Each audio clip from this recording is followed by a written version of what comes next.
Demographical change అంటే simple example తెలంగాణలో 117 సీట్లుంటాయి. 111కే 110కే prepare అవ్వాలి. ఎందుకని? ఆ 7 సీట్లు కూడా ఎక్కడ పాత బస్తీ. ఇక అక్కడ కాంగ్రెస్ పోటీ చేసిన ఉపయోగం లేదు. బీఆర్ఎస్ పోటీ చేసిన ఉపయోగం లేదు. బీజేపీ పోటీ చేసిన ఉపయోగం లేదు. ఎంఐఎం మాత్రమే గెలుస్తుంది. డెమోగ్రఫికల్ చేంజ్ ఏంటి అక్కడ? 60% అబోవ్ ముస్లిమ్స్ వస్తే ఆ ప్రాంతంలో ముస్లిం అభ్యర్థిని కొన్ని ముస్లిం అభ్యర్థులు ఇటు నుంచి ఈ పార్టీ నుంచి పెట్టినా కూడా గెలిపించరు. ఓన్లీ ముస్లిం పార్టీనే గెలిపిస్తున్నారు. అది డెమోగ్రఫికల్ చేంజ్ అంటే. అట్లాగే టోటల్‌గా తెలంగాణ మొత్తం మీద ఉండేటటువంటి పార్లమెంట్ సీట్లలో హైదరాబాద్ పార్లమెంట్ సీట్ మర్చిపోవాలి.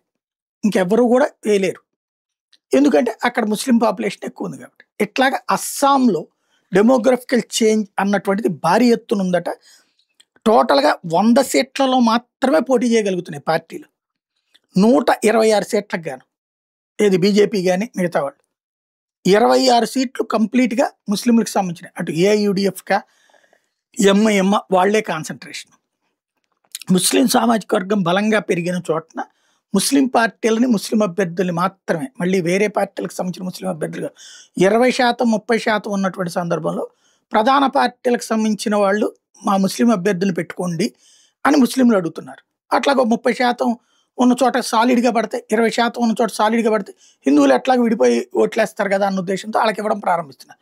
ఆ 30% జనాభా 40 నుంచి 50కి వెళ్ళాక అసలు ఈ పార్టీలు కూడా అక్కర్లేదని ముస్లిం పార్టీలు అక్కడికి వస్తున్నాయి. అది ఇక్కడ స్పెషాలిటీ. బీహార్‌లో జరిగింది అదే. ఇప్పుడు అస్సాంలో జరుగుతున్నది అదే. హిమంత్ విశ్వ శర్మ ఈ విషయాన్ని ప్రకటించుకొచ్చారు.